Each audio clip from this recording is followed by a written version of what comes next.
Right, morning folks. So it's pretty goddamn dark. I am looking like something out of a ghost movie because we are in Adam. We're using the old car lights as our key light.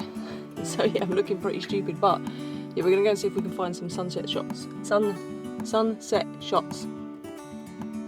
Jesus, you sound like a right knob in the mornings.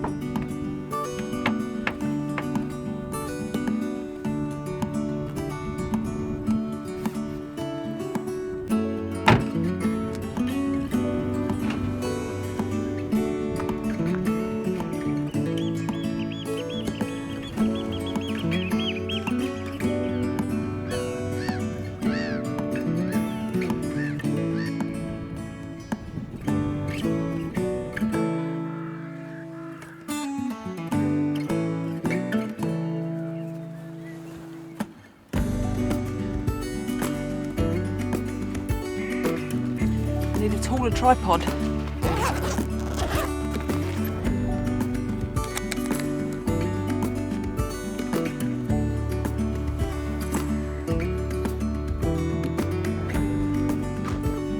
So what I'm trying to do is get enough height to shoot through all of these beach huts.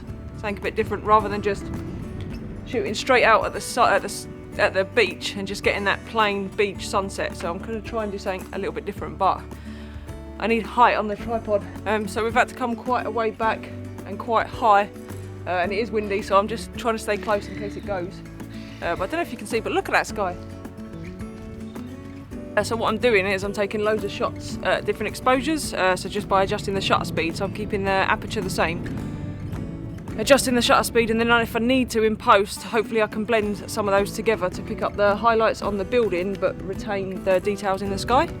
So I'll show you in the edit.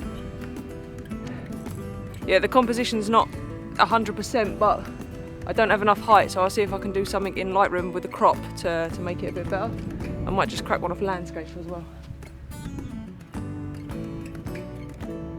And I'll do the same with this. I'll take multiple exposures, and then if I need to, I've got the details and the shadows that I can blend together. Also 2-second timer, because I'm having to take the shutter speed right down to like a second, so 2-second timer, I'll just take out hopefully any camera shake. We'll see.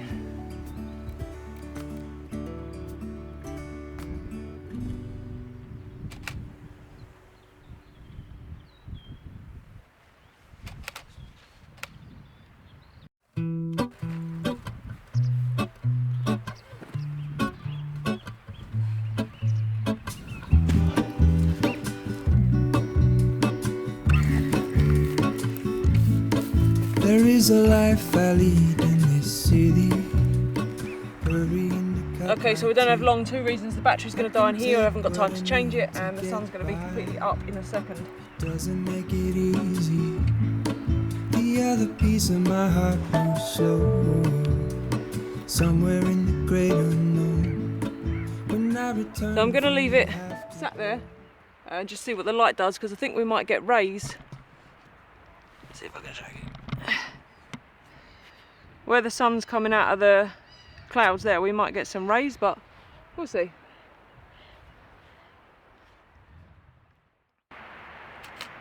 So one problem with shooting straight into the sun is it hurts your eyes. Okay, so I am blinded by the sun. So yeah, not really so much of a tutorial this week, more of a vlog. But I do have some tutorials coming, so as soon as I finish redecorating my bathroom, this was just an impromptu, like the light's going to be good, get up and go. So as soon as I finish redecorating my bathroom, we're going to go through basic camera settings, because I think we need to get that video out of the way, because without those you can't really, well, you can take good pictures, but you will take much better pictures if you take the time to learn the basics. And we'll do a basics on composition, which is something I still struggle with. So yeah, we'll do some proper tutorials, and then we'll start doing some tutorials on editing, and then some more vlogs out and about. The sun is bright. So yeah, now we're going to head home, get all this crap off the cameras, and see if we've got anything that's half decent, because there was all a bit rushed. Now the thing with sunrise photography is you really don't have very long. Also, don't negate the light that's behind you at sunrise, because sometimes the blue is better than the oranges and the reds. But yeah, you don't have long, so that first shot you need to be there early, get that set up ready, and then anything you get after that is a bonus, but they are always kind of rushed and quick. Right, let's go. But yeah, if you've got time, you can go the day before, compose like multiple shots, so you know exactly where you want to be. So you get your first shot, move on to the spot for your second shot. But it all depends how much time and effort you want to put in and that you've got, really. But I have a demanding wife who wants the bathroom finished, so I don't have a lot of time.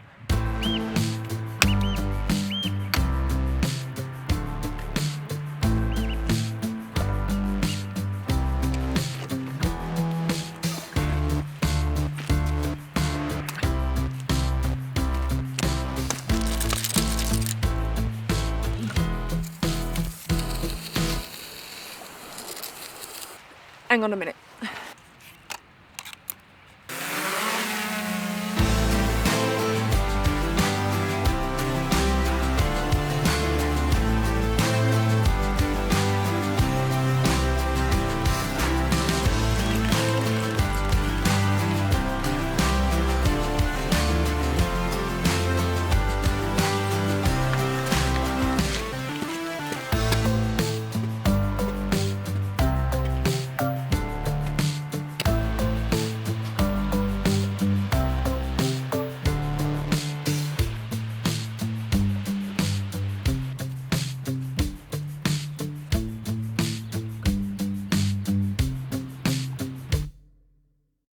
Right then, and after that very abrupt ending to that bit of beach B-roll, that's just where the song finished. We are back in the house, or in the house for the first time this vlog, more specifically on the sofa. The cat's going to help us edit this picture. If you've just watched that video thinking, oh my god, what is she banging on about? I'm waiting for tutorials. I know a lot of you are waiting for tutorials, but I just had a little bit of time this morning. I wanted to go out and shoot something. I thought I might as well film it, and it will give you a brief introduction as to why manual settings or understanding your camera settings are so important, because I wouldn't have been able to get this shot. Not that it's amazing or anything wonderful, but I wouldn't have been able to get it if I didn't understand the basic settings of my camera. Be it whether you're thinking about film or photography, these settings are, in my opinion, so important to making that next step from someone with a camera to someone who can intentionally go out and take a photograph that they've planned on taking, rather than just pointing it around and hoping for the best.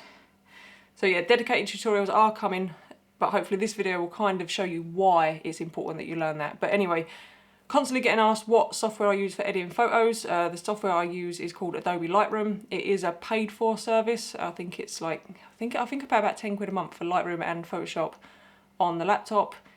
I learnt to edit using Lightroom mobile app. So when I very first started, I used to transfer my photos from the camera straight to my phone and edit them there. And I think that's still free. So if you want to have a play around with it, see if you think it's something you might like, try it. Don't take my word for it, but I think it's still free. But yeah, I'm just going to quickly show you Lightroom, very quickly run through how I edited this shot. I'm not going to go into loads of detail because, like I say, there's no point yet. But when I start doing tutorials and editing for photos, they will be in Lightroom. So if you want to get ahead and have a look, go for it. Okay, so I'm just going to go ahead and open up Lightroom. Okay, so once you've imported all your pictures off your card and into Lightroom, you'll have them across the bottom of the screen like this, and you'll need to go into the develop thing. Don't worry if this is, if a lot of you are getting stuck with this, we will do a proper tutorial on it eventually. But these are, so multiple exposures, so as you can see, this one I took, and the image is dark in the shadows, a bit lighter, right up to this one where the sky is completely blown out and unusable. So what I want to do for this, and I knew I was going to do this before I even took the shot, is I'm going to do a very controversial thing, and I'm going to create a HDR. So basically I'm just going to pick two images, one that we've exposed for the sky, and then one where we've exposed for the building, and then blend the two together, and the program will pick out the better parts of each image, if that kind of makes sense, if I've explained that simply enough. Some people call it cheating, but it's no different to what they used to do in a darkroom years ago when they used to develop them and pick out the, you know, lift up the shadows and bring down the highlights. So I'm going to pick this image number 12 and probably this image number 8. So yeah, number 8, which is the one where, if you look, the building's way too dark, but the sky is exposed nicely, and I'm going to pick number 12. Where the building is exposed nicely. You can see all of the details in the building, but the sky is blown out. So number 9, number 12. So if I press Control, I've selected number 9, selected number 12, right click, and then go to Photo Merge, HDR. Bring up this box, which sometimes takes a second, depending on how powerful your computer is, will dictate how quickly and how many shots. You can do this with more than 2 shots. You can have like 5 or 6 in there if you want. So this is the final image. So if you can see, I've now got the sky exposed better and I've got the buildings exposed. So I'm happy with that. So I'm gonna click merge. There are other options you can use here, but like I say, we're not massively gonna go into it. So that will start to create the HDR. So I'll tell you that up here. Again, this takes a little while. And then once the HDR is finished, we find it along the bottom there, and that's the new image. So as you can see, we've still retained detail in the building and we've still got a much better exposed sky. It's probably a little bit overexposed still, but that's workable. And then, like I said on site, I'm not happy with the crop, so I'm going to use the crop tool. Again, don't panic, I will go over all this in detail at some point when we properly start to edit photos. But yeah, I'm not happy with the crop. The plan was, I tried to compose for this, as we look through the tunnel of the windows, for this square here to be on one of the thirds. So we'll use this grid that Lightroom's so kindly given us to try and get that on one of the thirds. I'm going to change the crop. I'm going to start by changing it to a 4x5 because it's for Instagram. And as you can see, I can't quite get it on the third. So what I'll do now is I'll go for a custom. If you can hear a strange noise in the background, that's my dog. Custom, unlock it, and now I've got a bit more control over the crop. Take it down like that.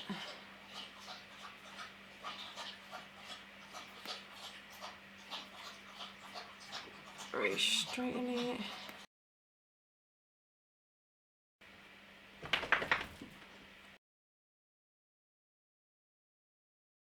Yeah, so let's say we're roughly happy with this crop, and then Lightroom down here, basically you've got all these different sliders that do all kinds of different things, and the best way I found to learn it is just to play around with them and go to the extremes. So for example, this one here, temperature, if you wanted to warm your picture up or cool it down, you can, so use that one. Tint does a similar thing. You can either make your image more green or go the other way. Then you've got exposure, which does what it says on the tin. It'll brighten an image or darken an image. Contrast, highlights, shadows, whites, blacks. The vibrance for this one, because there's so much colour, we'll probably add a little bit more vibrance and a bit in the saturation. But if you wanted to, I mean, you can massively oversaturate it, but that is not what we want to do here.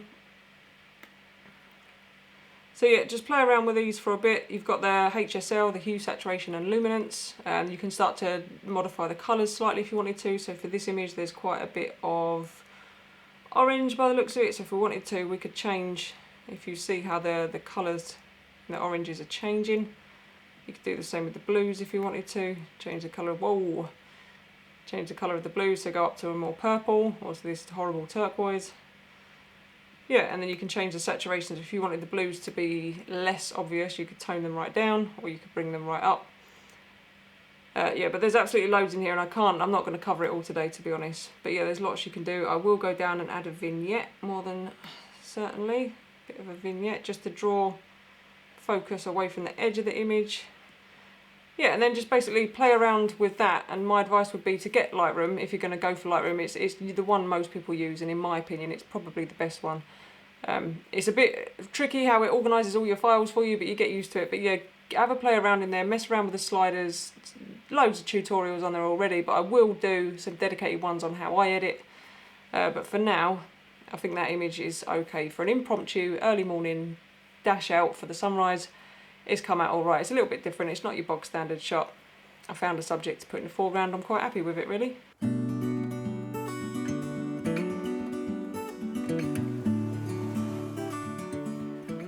Right folks, that's probably it from me this week. Well, it is it.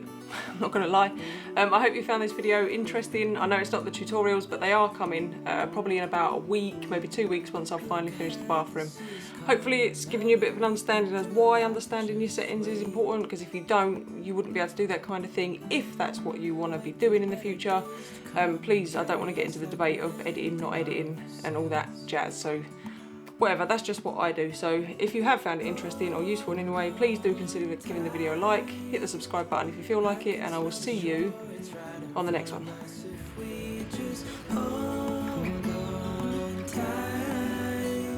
This vision that I saw is getting closer every dawn.